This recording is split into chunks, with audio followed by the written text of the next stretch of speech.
Hello my friends, it's Ranger Russ from the Meggs Point Nature Center, coming to you today from East Beach here at Hammonasset Beach State Park. I want to remind everyone that the Meggs Point Nature Center is currently closed, but you can see live programs Tuesday through Friday at 11 o'clock. You can also see our videos on our YouTube channel, Meggs Point Nature Center's YouTube channel, and you can visit meggspointnaturecenter.org to see the videos in our virtual learning center. And we also have additional educational information there. You can see information about the videos, and you can see things from Dinosaur State Park, Quahog Environmental Center, Goodwin Conservation Center, and the Great Backyard Pursuit or No Child Left Inside. Lots of fun programs being put up all the time. So please continue to follow us and like us on Facebook. So today what I'm going to be talking about are some of the things that wash up on our beach. All of the things that are here I've collected over years, so they may not be things that you can see immediately. So let me pan down. I'm going to show you. So this is a collection of things, and again, we've collected these over years. These are not just things I found here today, but they are all things that you can see at Hammonasset. Now, hopefully, let me just check here.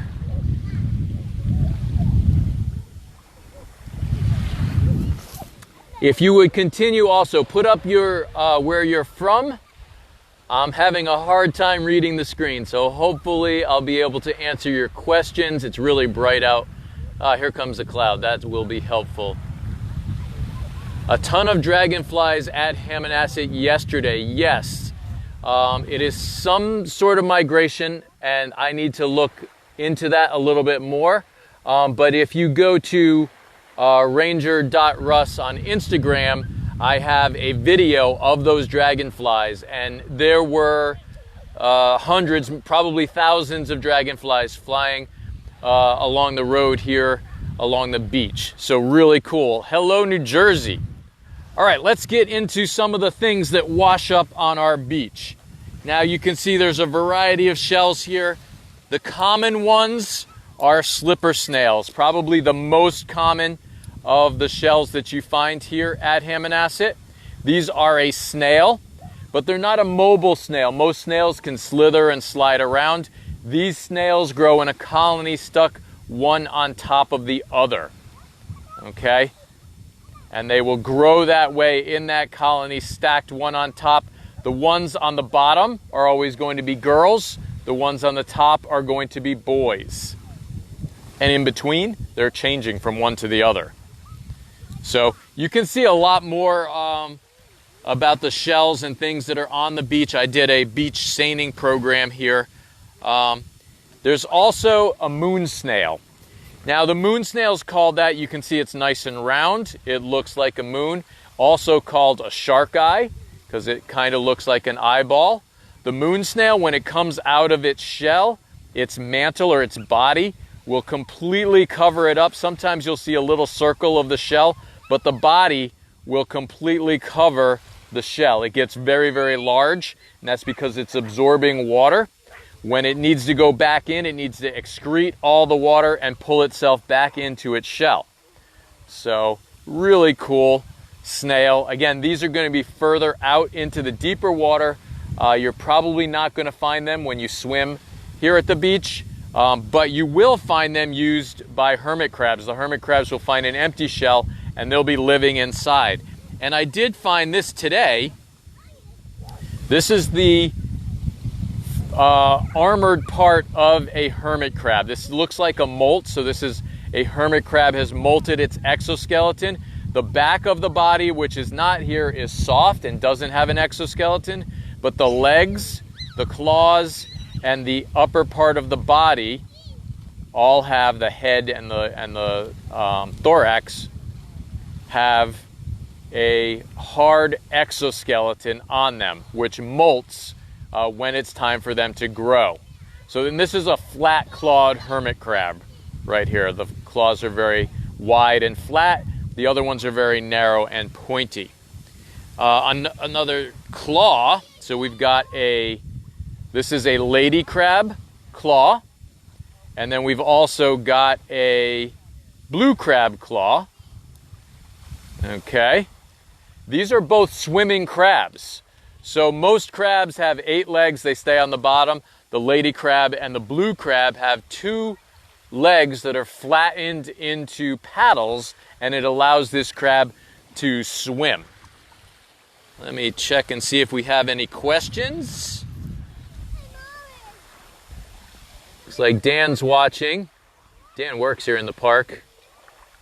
He's probably on his break right now. Not seeing any questions, so let's keep going. Very good.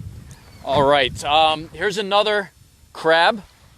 This is a rock crab, and they would have the 4 the walking legs, not any swimming legs. And they have a really hard shell. I think that's why they call them a rock crab, is they're so heavy, thick, strong shell. This is really unusual, but we do find them washed up on the beach. This is a partial skull of a sea robin. That's a fish that you can find off our shore here. It's missing the cheek plates that would come down and make up part of the eye orbital there. But it's very porous, bony skull. People see them, they really wonder what it is. They think it's some sort of bird skull. These kind of look like horns, but that's from a sea robin. It's called a sea robin because they have fins that stick out to the side. Their dorsal fins stick out, and it looks like, I think they're the pectoral fins that stick out, and they look like wings sticking out the side there. This is another kind of unusual one. We do find these occasionally. Sometimes you find these and they're super bright orange. And this is called a red beard sponge. So we do get sponges and corals in Long Island Sound. And this is one of the sponges. We also get a red finger sponge, which looks very similar to this, but each of these tubes are thicker, more the shape and size of a finger. So that would be a red beard sponge. We get some strange things like this. People always wonder what this is. Maybe the spine of a fish or the part of a snake.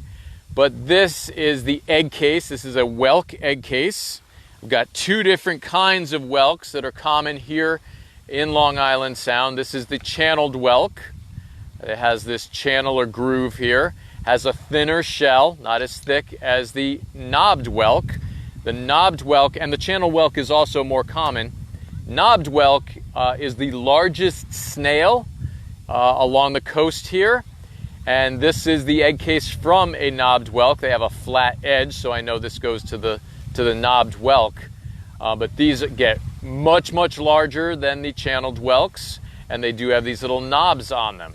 And they will lay these long strings. They bury them down in the sand, and the long string will be, they can be up to 3 feet long with thousands of little tiny whelks that emerge when they come out of the egg case. So they're in here as eggs. They hatch out of the eggs and turn into a tiny snail, and then they emerge from the egg case. The snails are the size of grains of sand. Very, very tiny little snails.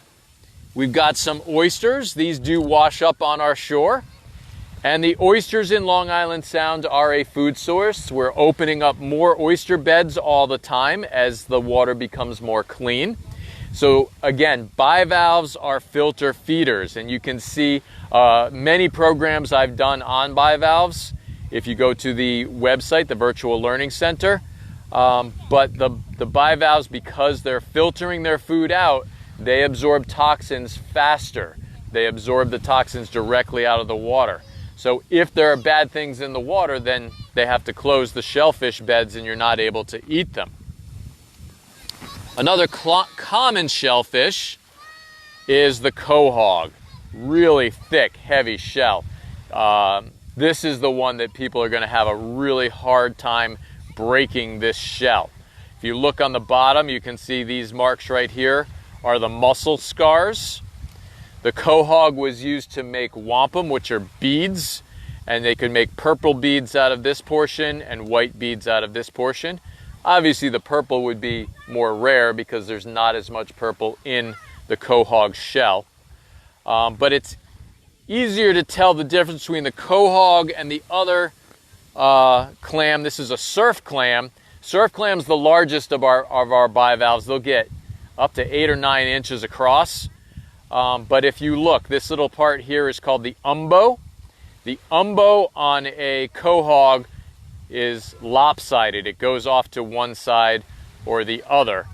The surf clam, it's almost symmetric. Okay, so that's how you can tell a surf clam from a quahog.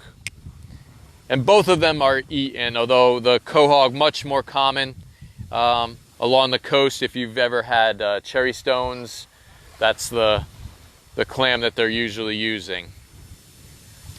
Now, let's get into common names and some confusion that happens. Most people see this and they call it a razor clam. This is technically an Atlantic jackknife clam. The jackknife was the name of that folding razor that men used to use to shave. So this was called the jackknife clam. The razor clam is this one. And the razor clam, actually I take that back. This is a soft shell clam. The razor clam has the same shape as a soft shell clam, but if you look at it this way, the soft shell clam, you can see it's irregular. It's sort of wavy. The razor clam would be perfectly flat. And the razor clam's called a razor clam. This is not, again, this is a soft shell. The razor clam, because when you step on it, they slice your feet. So they were called razor clams, and this was the jackknife clam. Over the years, people just started calling this one a razor clam. But this is a soft shell clam. This one's really popular with, that people like to eat it as well. The shell is pretty brittle, and that's why it gets the name soft shell clam. Then if you look inside, we've got a little crustacean growing in here. This is a barnacle. And the barnacle creates a little volcano-shaped shell with little trap doors, and it will stick its legs out and wave them through the water, and they're filter feeders as well. All right, let me take a moment to check for questions again. Let's see what we've got. Do I see any questions? I'm not seeing any, so let's keep going. Let's take a look at jingle shells. So the jingle shell, this is in the clam family. This is another bivalve. And they attach themselves to a hard substrate, usually rocks, with Bissell threads, little tiny threads. These are both the tops of the shells. The bottom of the shell would have a little hole in it that the Bissell threads would go through to attach. This has a hole because a oyster drill drilled a hole in there to eat them. Okay, the jingle shells come in yellow, orange, and this black color that looks like a bruised fingernail. So 3 different colors. These are also known as mermaid's toenails. For some reason I tell people that and they sort of get grossed out by the mermaid's toenail thing, but I think it's an appropriate name. And then Bissell threads are more common on the mussel. This is a blue mussel. They use the Bissell threads. If you eat mussels, it would be the beard, the little hairs that come out. Those are Bissell threads. That's how it attaches itself to the rocks or substrate. When you eat them, those Bissell threads have to be removed. But this is another common food, especially along the shore here, along Route 1, along the coast of Connecticut. There are some fantastic seafood places. I don't eat seafood personally, but people tell me about all this wonderful seafood we have along the shore here. All right, let's look at another crab shell. I missed this when we were talking about crabs. This is from a spider crab. It does resemble a spider, so that's why they call it a spider crab. And it also is known as a decorator crab because it will stick algae and seaweed to its shell to hide itself. It's camouflage. It actually lets that algae grow on its back, And if it's really hungry, it can pluck it off and eat it, because they do eat seaweed. But that helps this crab blend in with its surroundings. We also have this. This is really cool. It's part of a whelk, and this is called the Operculum. It is an armored trap door. So the body of a snail is very soft. When it withdraws into its shell, it's got a nice hard armored shell, but it still would be soft if you reached in. The umbo is on this. The operculum is that armored door. So it pulls the armored door in, the operculum, and it protects the snail while it's inside of its shell if it gets scared. And again, not common that wash up on our beach, but they do occasionally wash up on the beach. Another bivalve is the bay scallop. Not as common in Long Island Sound, although I hear that they're starting to show up more often. But what they do, they actually move with little jet propulsion. They squirt little jets of water out, and they have a row of eyes all the way along, up to 40 eyes. Bright blue eyes, actually, along here. They're really just light-sensing eyes. They don't work the same way our eyes do. They don't have the definition that our eyes do, but they do have those eyes for defense. We've got a couple of arc shells. So this is called a transverse arc, and this is called a blood arc. Blood arc because the meat inside is red. Transverse arc, I believe it's the hinge transverses the umbo, so it's a transverse arc. And this one actually has grooves eaten into it. That is from a worm. There's a calcium-eating worm. It needs to bore away and build itself a little sheath out of calcium, and it gets the calcium from shells that it finds. Usually the shell's already dead, and it eats away the calcium and builds itself a nice little armored sheath to hide in. And those are arc shells again. They're bivalves, so they're related to the clams and oysters as well. So a little seaweed. We've got, first of all, some tubeweed. It's really hard to see, but this is very fine. It kind of looks like a mat of hair. It's also called, I've heard it called mermaid's hair or pirate's beard. But that's a little tubeweed. And this is a red algae. There are 3 different colors of algae. Red algae, brown algae, which would be kelp, and I didn't find any today. And then green algae, which is sea lettuce. And it looks like sea lettuce. It is edible. They do put it in seaweed salads. If you rinse it off and eat it, it really has very little flavor to it, a little bit of saltiness. If you eat it when it's fresh right out of the water, it's going to taste pretty salty because it's got the salt still on it. All right, did I miss anything? Oh, yes, I did. So we've got some pieces of a horseshoe crab. This is part of the shell. This is the rear section of the horseshoe crab. So the tail, I'm blanking on the name. I think this would be the abdomen, but this is where the gills are. And then there would be the head portion up here. So there is a technical name for this portion, and I am completely blanking on it right now, but we'll make sure that we put that in our virtual learning center, all the parts of the horseshoe crab. Actually, I think I have a little chart we can put up that will show you all the parts of a horseshoe crab. So again, not really common that you're going to find horseshoe crabs washing up on our beach or parts of the shell, but occasionally we do find them.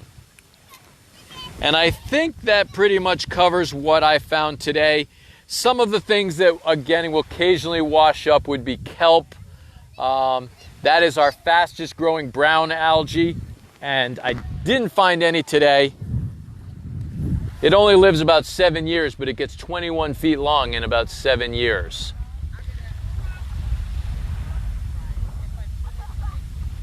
is the Operculum rubbery. It's kind of like a fingernail. It's a little more stiff than rubbery.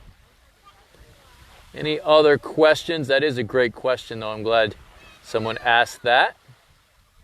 Hello, Caitlin is watching. Carol is watching. Dan's still there.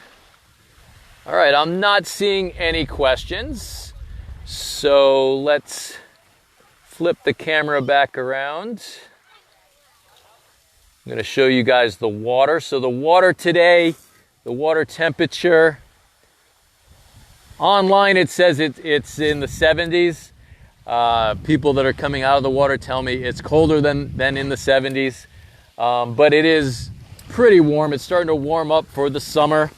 And it will get warmer as the summer goes on. And the sunlight just warms up that water, makes it absolutely beautiful. I also want you to take notice. Let's see, make sure you can see where the waves are hitting on the beach. As the waves are hitting, you can kind of see it's coming in this direction. So in the summertime, our prevailing winds and currents push the... That's what happens when my gimbal doesn't want to point where I want it to point. All right, so hopefully you can see the beach again. So in the summertime, the waves come in this direction. In the winter, we have stronger wave action, and it's usually going in that direction. So summertime, it's coming to the west. Wintertime, it's going to the east. And that's what moves the sand back and forth up and down the beach. More sand gets pushed to the west because the wave action in the winter is stronger. And then we've got a lighter wave action in the summertime. All right, I'm going to check one more time for questions.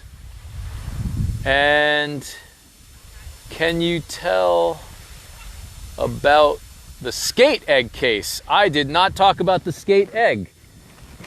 Good job. Glad somebody saw that. So this is a skate egg case. They look like shark egg cases. Very hard to tell the difference, but there aren't many sharks that lay their eggs in this area. We have lots of skates in Long Island Sound. So skates, rays, and sharks are all found in Long Island Sound. Rays and sharks are rare, not very many species. Skates are common. There are a lot of skates, a couple of species, but lots of skates out there. So usually what you're finding are skate egg cases, also called mermaid's purses. If you find them that are moist, soft, and flexible, it could have a skate still inside of it, especially if it's not broken open. And you can actually hold it up to the light and see if there's a skate inside. If it's moving, that's a really great sign, and you should put it back out in the water so that it can hatch. But typically we're finding them, they're already dried out and washed up on the beach. So thank you somebody for noticing that. I can't see the name because I'm getting a lot of reflection here. So I don't see any other questions. Again, Meggs Point Nature Center is closed right now, unfortunately. Do they take out the excess sand after the winter? Good question. Occasionally we have moved sand from the from the east end of the beach to the west end of the beach. We did that as a beach renourishment one year, but usually we're not going to do that. We're going to let nature take its course, and if sand needs to be renourished, then we get sand from other places and put it at the west end of the beach because it's generally going to be pushed east. So another good question. Again, Meggs Point Nature Center is closed, so you can't visit us right now. As soon as we open, we'll let you all know. You can visit our website. The Virtual Learning Center has lots of educational programs on it. And please continue to follow us and like us on Facebook so that more of your friends will know about these great programs that we're offering. So, tomorrow I will be doing actually we have a special guest tomorrow. I want to remind everyone at 11 o'clock we're going to have an author reading her book about possums. Possums are absolutely fascinating. She's got lots of great information, so tune in. She will be reading her book It's not going to be a live thing. She's already done it, and we're just going to put it up at 11 o'clock. You'll be able to view that. And then on Friday at 11, I'll be visiting another state park somewhere in Connecticut. It'll be unknown, so watch for Ranger Russ on the road, and maybe we'll see if you can guess where I am. All right, until next time, this is Ranger Russ signing off from the Meggs Point Nature Center.